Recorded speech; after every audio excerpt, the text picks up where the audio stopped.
Hello, hello, hello, and welcome into this spot starter episode of the PBP Voices of Baseball. We are back at it here in late June, and we are going to bring you the top 5 calls of the week. Reminder that you can always email me at pbptop5@gmail.com, or you can tweet me at Matt Spiegs, S-P-I-E-G-S, if you want to hit us to any call from any game, radio or television, that you think deserves mention.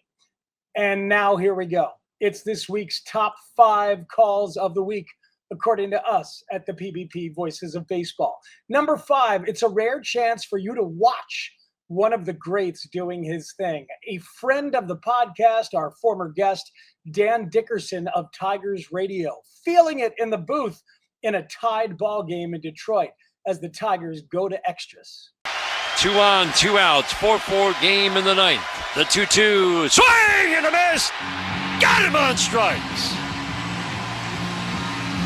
Fastball by McCutcheon. Will Vest punches out 3. Love the natural excitement you can see in the physical and visceral reaction on Dan Dickerson. And of course, hear it in his inflection. Go back and listen to his episode a few weeks back in case you missed it.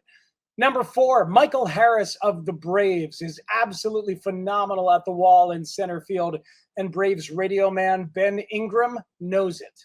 Cox spins it up there. That'll be lifted to deep center field. Michael Harris back.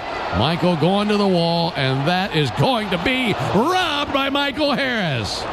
Well, finally, the Braves got a highlight of their own, and this time it's Michael Harris at the top of the center field wall to bring it back and rob Francisco Lindor.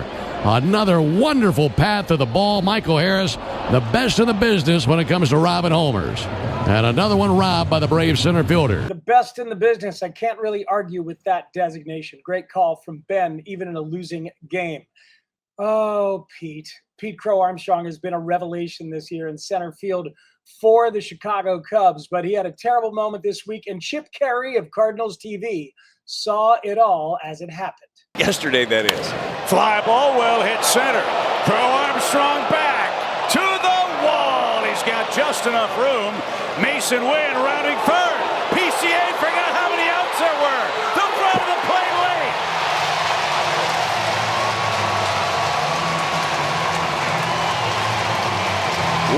Wow.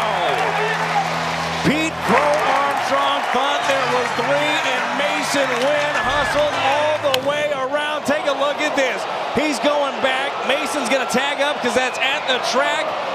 He trots it off. He picks up Pop Warner, telling him to go, go, go.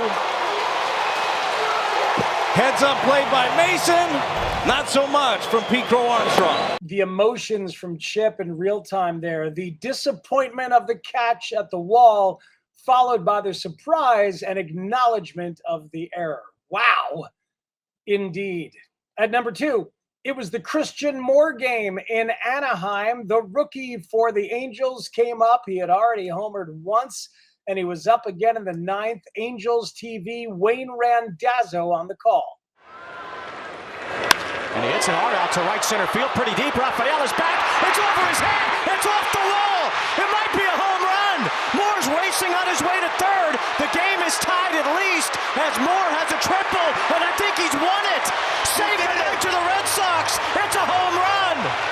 Sebo says, see you later. What a night for Christian Moore. That is insane.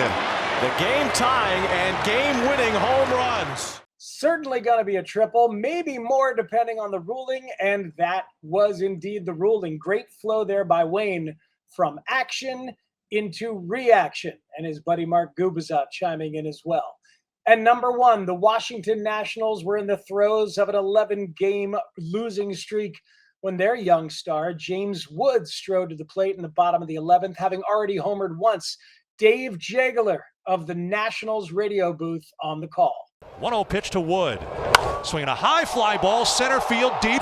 Back goes Hilliard to the warning track, at the wall. It's gone! James Wood does it! The long nightmare is over!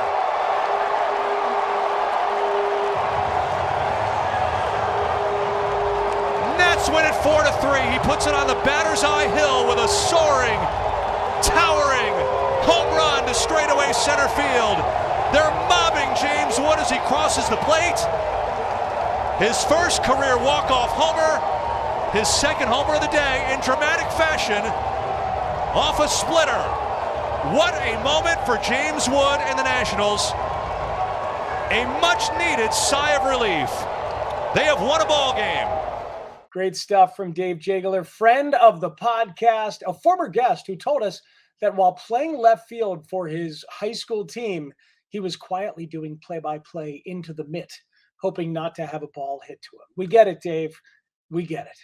And now time for a bonus call, the Thesaurus edition. Words and verbs matter for broadcasting. There are so many ways to refer to contact off the bat. Fun fact, I have a printout that I look at during every game I get a chance to do for the Cubs radio network. As infrequent as they are, you got to kind of retrain yourself.